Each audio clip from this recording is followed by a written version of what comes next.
Hi friends, welcome మన Yashwant channel. ఈరోజు మీకు ఒక మంచి ప్లేస్ విజిట్ చేసి దాని చరిత్ర గురించి తెలియజేస్తాను. మేము అరకు ట్రైన్ నుంచి విజయనగరం నుంచి బయలుదేరాము. విశాఖపట్నం నుంచి ట్రైన్లో చేరుకున్నాం. చేరుకున్న తర్వాత బయటకు వచ్చేసాము. పర్ హెడ్ 30 రూపీస్ తీసుకున్నారు. ఇద్దరికి 60 రూపీస్ పడింది అరకు రావడానికి. అక్కడ మార్నింగ్ 6:45 తీసాడు. ఇక్కడ చేరుకునేసరికి 11 అయిపోయింది.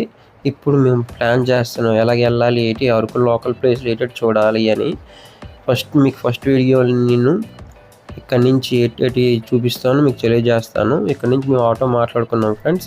ఆటో మొత్తం ట్రిప్కి మాట్లాడుకుంటే అడు కొంతమంది 1000 అడిగారు, కొంతమంది అంత 800 అలాగ అడిగారు. మేము అదనం ఇతనితో 700కి ఫైనల్ చేసుకున్నాం. మొత్తం అరకు 6 ప్లేసెస్ ఉన్నాయి.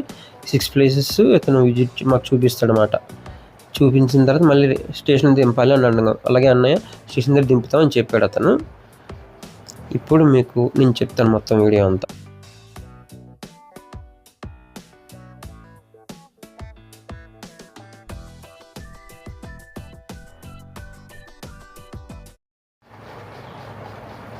ఫ్రెండ్స్ చూసారా, హైవే మీకు కనిపించింది కదా. హైవే నుంచి మనం రైట్ సైడ్ తీసుకోవాలి.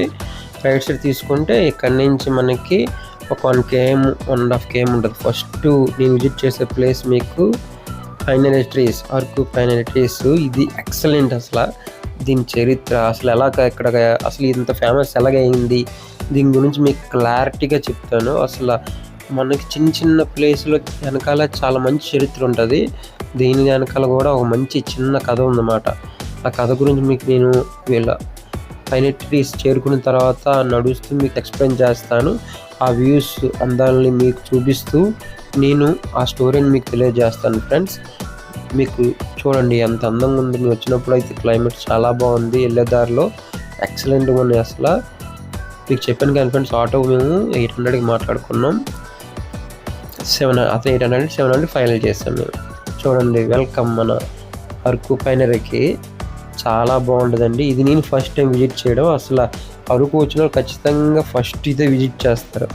ఇది ఎంత ఫేమస్ ప్లేసో మీకు ముందు చెప్తాను. ఫస్ట్ చరిత్ర చెప్పిన తర్వాత అసలు ఇది ఎలా ఫేమస్ అయ్యింది అని మీకు మొత్తం అంతా వివరిస్తాను అనమాట.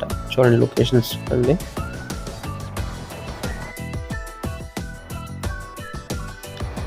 ఫ్రెండ్స్ దిగిపోయాం ఆటో నుంచి. ఆటో ఉంటున్నాడు పక్కనే. మేము ఇప్పుడు టికెట్ తీసుకోవాలి. టికెట్ ఎంత అనుకుంటున్నారు? పర్ హెడ్ 80 రూపీస్ అండి. ఇద్దరం వచ్చాం, మా ఫ్రెండ్ నేను. లోపలికి ఇంకా స్టార్ట్ అవుతుంది జర్నీ. చూడండి, ఆ వ్యూస్ చూడండి. నాకైతే ఈ వ్యూస్ చూస్తుంటే నాకు ఒకటి అనిపించిందండి, మనం ఎక్కడో విదేశాల్లో ఉన్నామేంటో, అసలు మన ఇండియాలోనే ఎంత మంచి లొకేషన్ ఉందా అనిపించిందండి. అంటే మీకు నేను విజువల్లో మీకు మామూలుగా కనిపిస్తుంది, కానీ లైవ్లో చూస్తే అసలు ఇంత ప్లేస్ని నేను మిస్ అయిపోయానా అనిపించిందండి. అంత ప్రశాంతంగా అంత బాగుందంటే చాలా బాగుంది. వెళ్ళిన వెంటనే నాకు ఒక మంచి ఫీల్ వచ్చిందండి. అయ్యో, ఇంత బాగా మెయింటైన్ చేస్తున్నారా అని అనిపించిందండి. అసలు ఎవరు మెయింటైన్ చేస్తున్నారు, అసలు ఇన్ని ట్రీస్ ఎలా స్థాపించబడ్డాయి, అసలు ఇప్పుడు మొదలైంది అని ఇప్పుడు అలాగ నడుస్తూ మీకు చెప్తాను పాయింట్ టు పాయింట్ అరకు పైనరీ గురించి. చూడండి, మన ఫొటోస్ తీసుకోవడానికి తర్వాత చాలామంది ఫోటోషూట్స్ ఏర్పాటు చేసుకోవడానికి అంతా బాగుంటుంది అన్నమాట ఇక్కడ ఈ లొకేషన్స్ అన్నీను. మిత్రమా, ఇప్పుడు మనం అసలు ఈ చరిత్ర గురించి మనం డిస్కస్ చేసుకుందాం. ఇప్పుడు మీకు నేను చెప్తాను.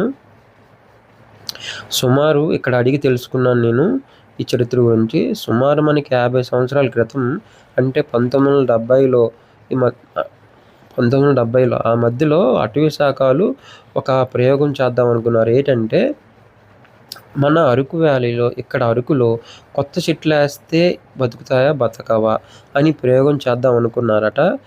అలాగా వాళ్ళు అనుకోవడం వల్ల అప్పుడు ఈ పైనరీ తీసుకొచ్చి ఇక్కడ ఎలాగా చేశారో మీకు చెప్తాను.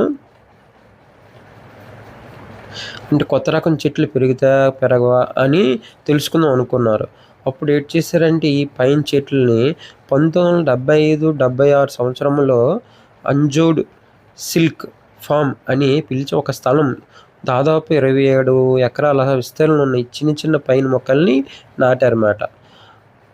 ఆ మొక్కలే ఇప్పటికి ఇవి ఇంత పెద్ద వృక్షాలుగా తయారయ్యాయి చూసారా? అంటే చెట్లు నరకడం అనేది చాలా ఈజీ మిత్రమా.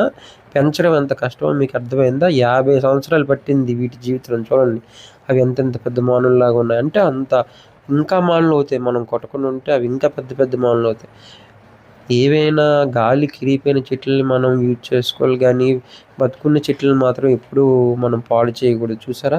ప్రకృతి ఎంత మనకి ఎంత అందాన్ని మనకిస్తుందో, ఈ ప్రకృతి అందం ఇవ్వబట్టే కదా మనం ఇక్కడికొచ్చి ఫోటో షూట్స్, రకరకాల మనం వ్యూస్ నేను చూపించగలుగుతున్నాను.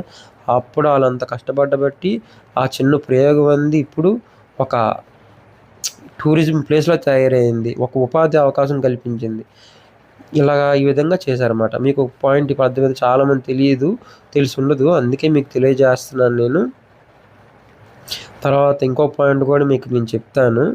అసలా ఈ అసల ఈ అరకు పైనరీని ఎలాగొచ్చిందని చెప్తాను. కేవలం ఇది చెప్తున్నాను ఫ్రెండ్స్. అక్కడ అడుగుతున్నాను ఆళ్ళని. అడిగేసి మీకు చెప్తున్నాను. గైడ్‌లో ఎవరు ఉండరు. అప్పట్లో ఇది ఒక పెన పీనటం పీనటం అనే ఒక చిన్న ప్రాజెక్ట్ మాత్రమే.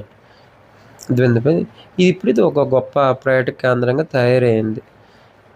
తర్వాత దీన్ని ఎవరంటే ఇప్పుడు ఎవరు చూస్తున్నారంటే అసలు ఇదంతా ఈ ఈ అరకు పైనరీ ట్రీస్‌ని ఎవరు మెయింటైన్ చేస్తున్నారంటే ఎవరి కంట్రోల్‌లో అనుకున్నారో వాళ్ళు కూడా చెప్తాను. ఆ స్థానిక గిరిజనులు శాంతినగర్ వన సంరక్షణ సమితి ఆధ్వర్యంలో ఇప్పుడు చాలా బాగా చూసుకుంటున్నారు. వాళ్ళే చెప్పాను కదా మీకిప్పుడు శాంతినగర్ వన సంరక్షణ సమితి వాళ్ళు ఆధ్వర్యంలోనే ఈ పైనరీ ట్రీస్ మొత్తం అంతా ఆర్గనైజ్ చేస్తుందంతా వాళ్ళు చూసుకుంటున్నారిక్కడ. మీకిప్పుడు తెలిసింది కదా! ఇలాంటివైన అద్భుతమైన ప్లేసులకి మనం కంపల్సరీగా విజిట్ చేయాలి. మీకు చరిత్ర నేను చెప్పాను కదా! లొకేషన్స్ చూడండి ఎంత అందంగా ఉన్నాయో చాలా బాగున్నాయి.